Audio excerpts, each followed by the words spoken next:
yëpp mën nañoo dellu si Seydi Hadji Malick Sy parce que moom daf ko décrire carrément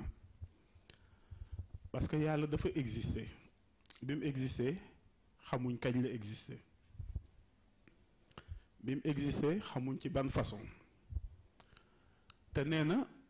buñ ci xalaat ndax loolu xelu nit eggul ci capacité wu mën a cerner kañ la yàlla exister ak ci ban façon liñ ci xam rek mooy yàlla exister na bi mu exister ba benn jamono bëgg na bind la création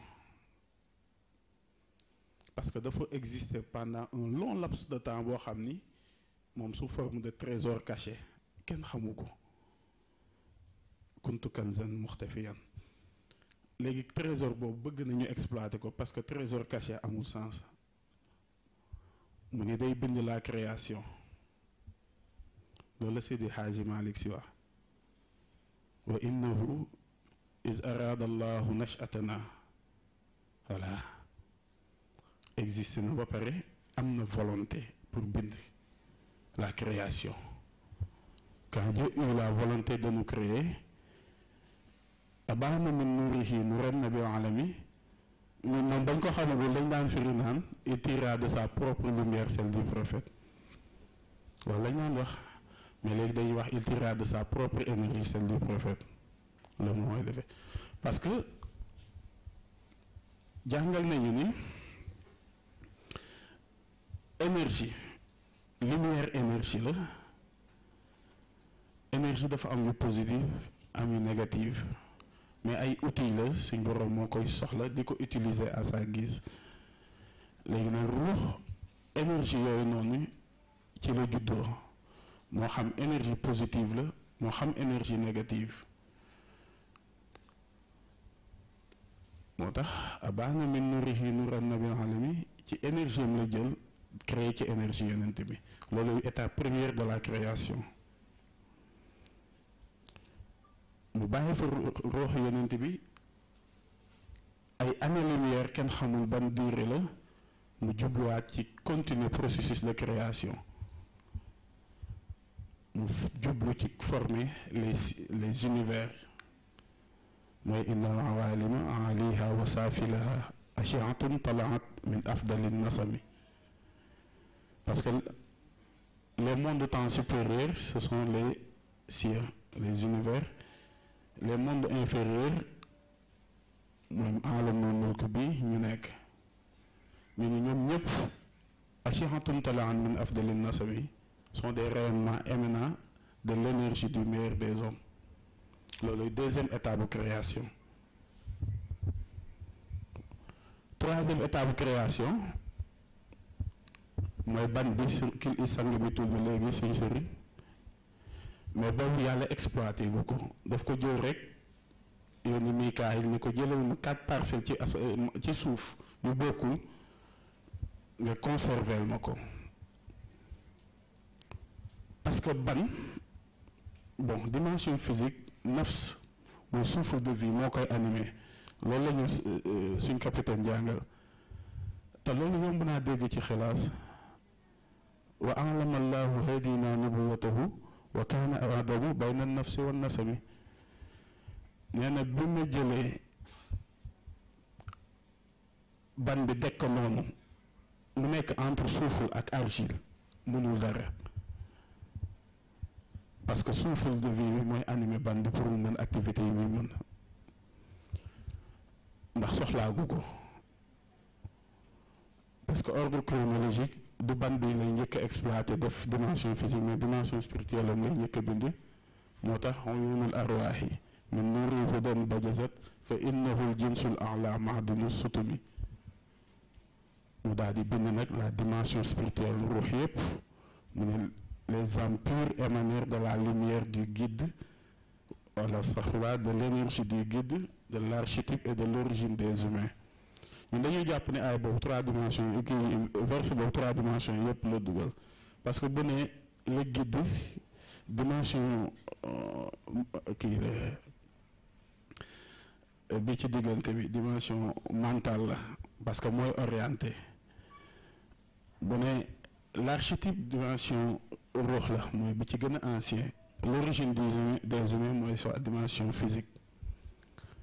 léegi nag bi loolu pare nag terminer la création ak la dimension physique de l'homme wa xalqul axlaahi baxsul anbiya li zuhurihi muqaddimatun kon faalam wala tanami mu créé nag dimension physique gu nit bi tax semaine bi loolu lañu ci liñ ci wax sax bëri na ndax dimension yëpp ci yonent bi ba tey lay dellu dimension yëpp te suñ planète bi ci la dimension ruuxu nit ak yaramu nit di daje ci li kilifa gi tuddee woon moom ci semaine yi ñu passé noyau humain parce que noyau humain il faut que ñuy jàngaat terme bi di réviser dina far wax nañu ne noyau moom mooy leen di synthétiser te loolu ci suñ planète bii la existé ñaa ngi ko alamul mulku moo tax mënu ko fi alamul mulki wal arwaaxi taabiatul li ruuxi wal jismi haza gaayatul karami parce que ar ruux wal jism ruux mooy dimension spirituelle dimension physique yëpp ci alamul mulki kon ñoom foofu la ñuy dajee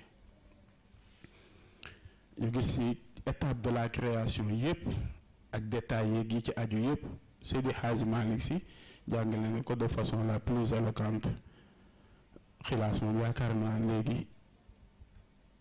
xanaa oustaz yi jëm ci firi bi rek mais moom bu dee texte bi assimilé nañ ko ci guddaa ju muy buñ jàllee ci beneen bi parce que dañuy tënk rek ndaxte li waa ji waxoon ni rien n'est plus difficile que de parler devant le général de Gaulle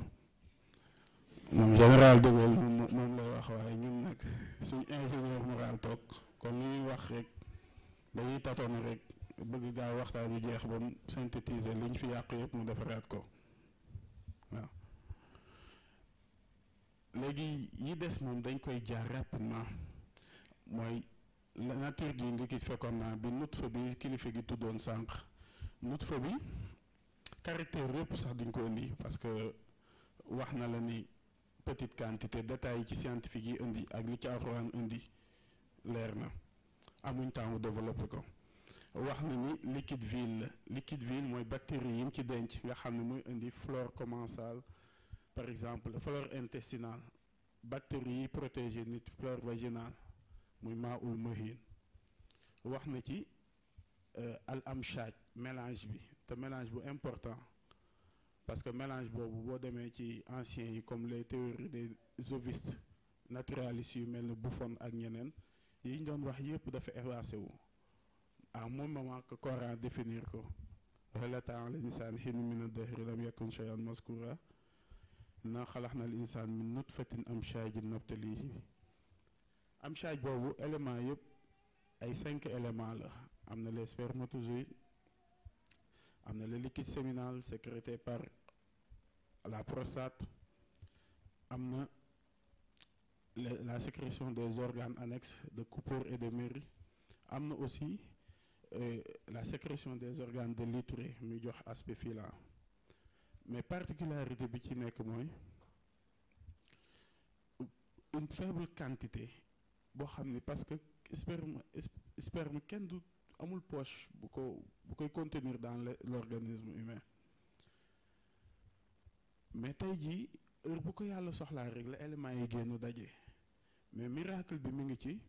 éléments yooyu génn daje déjà plus de 18 millions à 24 millions spermatozoïdes ñu ngi ci biir ak yeneen composantes yi ci 3 millilitres reproduire mélange boobu même avec les éléments les plus sophistiqués mën nga def nag sa benn mélange bu ngan daa ci tirer une petite quantité mais nga def mélange une petite quantité bu renfermer autant d'éléments c'est impossible aussi éléments yi li ñuy bëri benn kii moo ci fécondé benn spermatozoïde loolu lay wax ni summa ja'ala naslahu min sulalatin min ma'in mahin as-sulala mooy la quintessence d'une chose mooy le sperme wax na aussi ci déterminisme sexe choix du sexe parce que avant ñi liñ jàppoon mooy nit buy soxnaam di am góor wala jigéen ci ay doom dañuy foog ni faute bi ci soxna si la alors que ndekete ci sperme bi la te loolu il a fallu que ñu dem ba génétique génn ak karyotypage tout ça ñu koy door a xam les chromosomes sexuels te yàlla ba mu koy wax yàgg na wa annahu xalaqa zawjayni az-zakara wal unsa min nutfatin iza yumna mu bind leen ngeen ni couple soit góor la wala jigéen à partir d'une goutte de sperme muy nutfa boobu di déterminer le caractère sexuel ba tey ci mélange boobu mu am ci lu am importance muy xam nga les chromosomes sexuels bu ñu dajee day am nit ki benn partie bu muy jël ci yaayam am benn partie bu muy jël ci papaam mais am na beneen partie boo xam ni nii ci yaayam nii ci papaam du ko ci jël loolu moom rek moo ko am c'est spécifique à l'homme même les jumeaux monovitellins monozygotes yi nga xam ñoo bokkule même sac vitellin duñ ko bokkule te loolu partie boobu moo yor les empreintes digitales ba les empreintes digitales ñu ngi koy insérer ci ay bases de données yi en criminologie buñ la bëggee jàpp même boo wut carte d'identité dañ naan dañuy jël sa empreinte digitale alors que loolu la yàlla wax mënu leen maa rëcc sinon ma jàpp leen ci seen empreinte yooyu noonu mi ngi naan al banaana xam naa dañuy tënk rek ci suratul qiyaama bu naan summa inna alayna bayaana non naan laa uqsimu bi yawmil qiyaama wa laa uqsimu bi nafsin lawaama yaxsabul insaana an lan najma'a izaama non balaa xaadirina ala an nusawiya banaana al banaana am na sax ñu ko doon traduire le coccyx mais ce sont les bouts des doigts te bout de doigt mooy les empreintes digitales comme temps bi daf ñu xoj dañuy def ay généralités rek amuñ temps sax détailler les choses peut-être avec bu sang bi ñëwee évolution l'embryon dafa am benn aaya bu suñ kilifa tudd léegi ci début bi yaxluqukum fi butuni ummahatikum xalqan min ba'di xalqin fi zulumatin salaas c'est extraordinaire déjà grossesse mënul am fu dul ci embryon ci utérus jigéen mën nañ def fécondation in vitro mais développement grossesse mënul exister lu dul ci biiru jigéen mooy ko yaxluqukum fi butuni ummahatikum création après création fi zulumatin salaas wax na lëndëm yi parce que ci énergie négative yi la mais les 3 couches de la yi protéger abdomen jigéen nga xam ni choc boo jël aussi du affecté doom ji muy la paroi abdominale l'utérus et les enveloppes du fœtus mooy le placenta le liquide amniotique et le myose loolu mooy les azulumatu salaas wax na aussi fi ñuy jeexalee parce que ñu ngi signaler heure bi les étapes de création de l'embryon yu ci njëkk mu ni bind nañu ci ban bi yàgg nañ di ci xalaat mais grâce à moom ci lundi bi mu ne mooy minéraux yi parce que minéraux yi yàlla dafa ni extrait min sulalatin min tiin extrait ci argile laa leen bind minéraux yi boo demee ci yaramu nit am na calcium am na sodium am na potassium am na magnésium am na chlore am na yeneen oligo-éléments loolu mooy les minéraux mooy mun a loolu boo demee ci argile fa nga koy fekk te yàlla dana extrait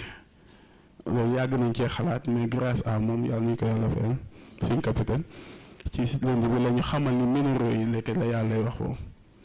bi mu paree ci minéraux yi muy ban bi mu def nutfa wax nañ ci sànq bi mu jógee ci nutfa mu dem ci alaq mooy ce qui s'accroche am na ñu doon wax autant naan alaq mooy adhérence mais bokkul ba tey mais physiologiquement booy def embryogène da nga xam ni du adhérence parce que adhérence mooy luy collé noonu rek bokkul aussi ak goutte de sang wala caillot de sang comme certains penseurs li ñu ko fogee woon mais alaq mooy ce qui s'accroche embryon bu defee bu fécondation amee ba ni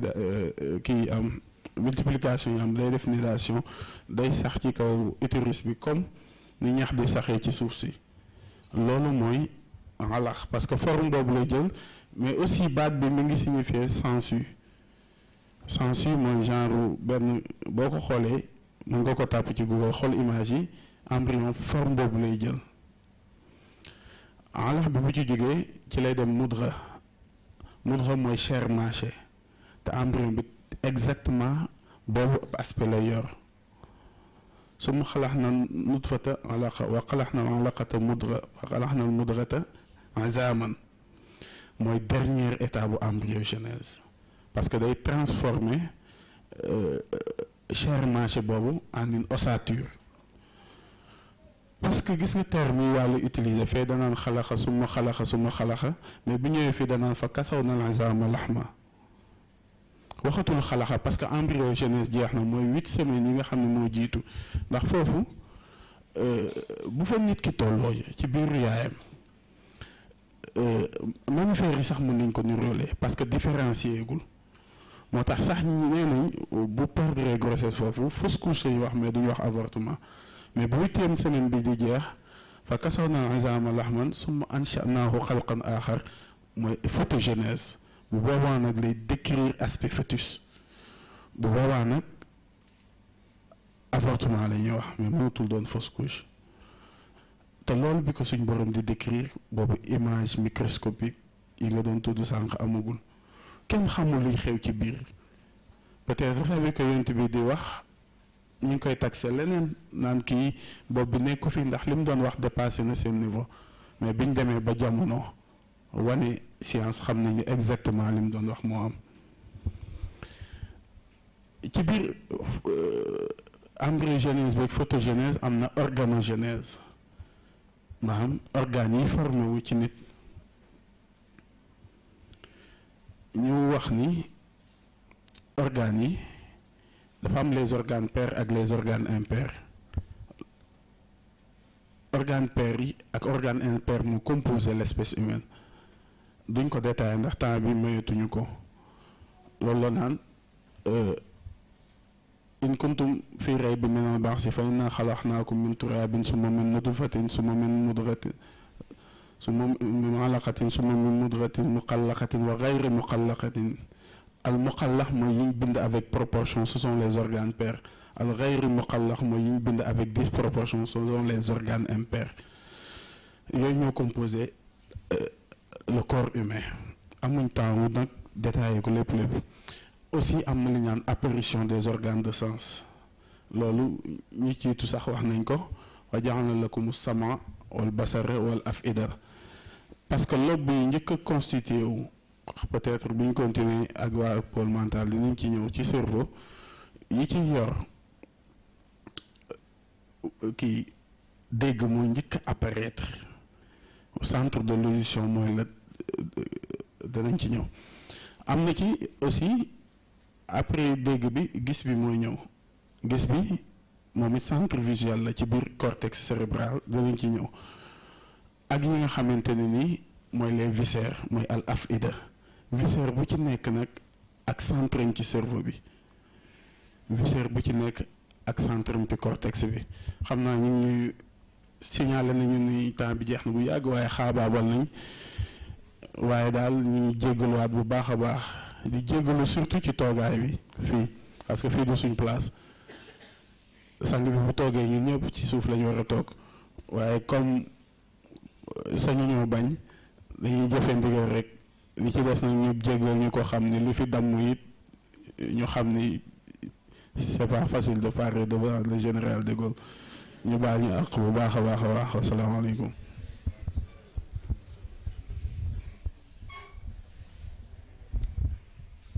waaw ñu ngi sant docteur bu baax xam naa ñëw na ci origine de la création entre la science et la spiritualité mu nekk lu am solo xëy na ñu ngi wax ingénieur moral nee na ma tur yaa ngi bëgg a bari de waaye mu wax ma wax bu am solo ne ma tur yi lu muy bari ñaar moo ma ko dàqal ma ne ko lan mu ne ma taalibe Serigne Moustapha